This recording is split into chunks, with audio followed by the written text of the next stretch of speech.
আলহামদুলিল্লাহ আলহামদুলিল্লাহ রাব্বিল আলামিন والصلاة والسلام على سيد الأولين والآخرين وعلى آله وأصحابه الكاملين أما بعد بسم الله الرحمن الرحيم والله أخرجكم من بطون أمهاتكم لا تعلمون شيئا صدق الله العظيم معزز حاضرين برادران ইসলাম আসসালামু আলাইকুম ওয়া রাহমাতুল্লাহি ওয়া বারাকাতুহু। শুকর আল্লাহ রাব্বুল আলামিনের দরবারে যতই শুকর আদা করি তত কম হবে যে মহান রব্বুল আলামিন একটি বছর অপেক্ষার পর আজকের এই নুরানি বরকতপুরে মাহফিলে আমাদের সকলকে আসার সুযোগ করে দিলেন, সেই জন্য আমরা সকলে পড়ি আলহামদুলিল্লাহ। আলোচনা দীর্ঘ সময় আলহামদুলিল্লাহ হয়েছে, সুন্দর সুন্দর কথা আমরা কোরআন হাদিস থেকে আমরা জানতে পেরেছি। আমাদের সকলেই দাওয়াতি মেহমান একের পর এক মাশাআল্লাহ অল্প অল্প সময়ের মধ্যে সুন্দর সুন্দর কথা আমাদেরকে শিখাইছেন, বুঝাবার চেষ্টা করছেন। রাত যদিও বেশি হয় নাই, আলহামদুলিল্লাহ আমরা যথেষ্ট রুহানি ফলাকি পাইছি। আমরা যদি আমল করি ইনশাআল্লাহ এটাই যথেষ্ট হবে। আল্লাহ আমাদের সকলকে আমলের তৌফিক এনায়েত করেন বলেন আমিন। মিয়া গোটা পৃথিবীর মধ্যে যত আল্লাহর মাখলুক আছে, আল্লাহ তাআলার সকল মাখলুককে আল্লাহ তাআলা শিক্ষিত অবস্থায় দুনিয়াতে পাঠাইছে। সব মাখলুককে শিক্ষা দিয়া আল্লাহ তাআলা দুনিয়াতে পাঠাইছে। একমাত্র মানুষকে আল্লাহ তাআলা অশিক্ষিত অবস্থায় দুনিয়াতে পাঠাইছে। আপনি যদি খেয়াল করিয়া দেখেন তো বুঝতে পারবেন, একটা ছোট ছোট যে পিঁপড়া হয় তাকে বি আল্লাহ তাআলা বুঝ জ্ঞান দিয়েছেন। যখন সে হাঁটে একের পর এক পিছনে কাতারবন্দি করিয়া সে হাঁটে। কখনো আপনি দেখবেন না যে চলতে আছে, দেখছেন? দেখেন না, একের পিছনে এক কাতার করিয়া তারা চলিয়ে যেতেছে। তাদেরকে এই বুঝ এই জ্ঞান কে দিছে? আল্লাহ। ঠিক আছে না? আল্লাহ তাআলা তাদেরকে জ্ঞান দিচ্ছেন, ইলম দিচ্ছেন, যার মাধ্যমে সে নিজের মতো চলিয়ে যেতে আছে।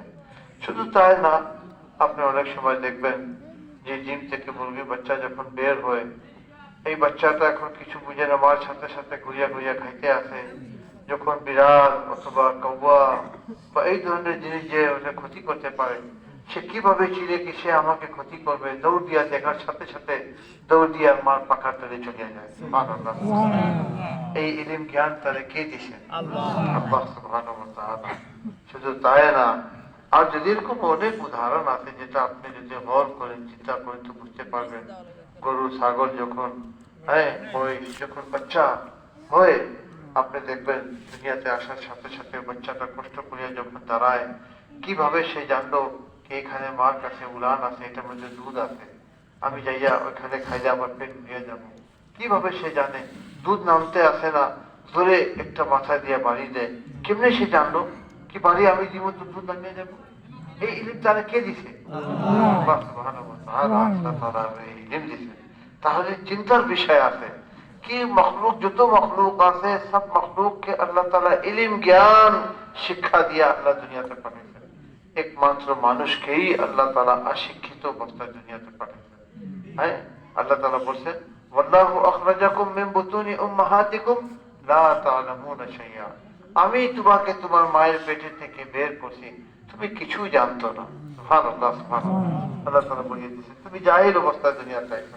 এই মানুষ আস্তে আস্তে যখন বড় হয়, একটা আমাদের বাচ্চা তো যখন বড় হয় 2-2.5-3 মাস তো মা নিজে হাতে খাওয়ায়, হাত ধরিয়া ধরিয়া হাঁটানো শিখাইতে হয়।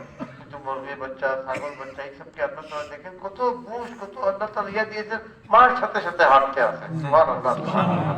আমাদেরকে এইসব কথাকে চিন্তা করলে বুঝতে পারবো কি আল্লাহ তাআলা আমাদেরকে কত, আল্লাহর মাখলুকদের মধ্যে শ্রেষ্ঠ মাখলুক আল্লাহ তাআলা আমাদেরকে বানাইছেন। ঠিক আছে না? শ্রেষ্ঠ মাখলুক আল্লাহ তাআলা বানাইছেন। এই মাখলুককে যাকে আল্লাহ তাআলা শ্রেষ্ঠ বানাইছেন, আমাদেরকে আল্লাহ তাআলা এত শ্রেষ্ঠ মাখলুক বানাইছেন। কিন্তু আজকে আমরা যখন এই ছোট থেকে মানুষ বড় হয়, আস্তে আস্তে ধাপে ধাপে বড় হইতে হইতে স্কুলে যায়, মাদ্রাসায় যায়, শিক্ষা দীক্ষা অর্জন করতে থাকে। আস্তে আস্তে এক সময় এমনও আসে বড় বড় ডিগ্রিও হাসিল করিয়া নেয়, কিন্তু ওর পিছনে তো শয়তান কিন্তু লাগিয়া রয়েছে। ওর মনের ভিতরে অহংকার, শয়তানি, তাকাব্বুরি ঢুকতে আসে, যে এক সময় এমনও পর্যায়ে চলিয়া যায় কি সে মনে মনে চিন্তা করে কি আমি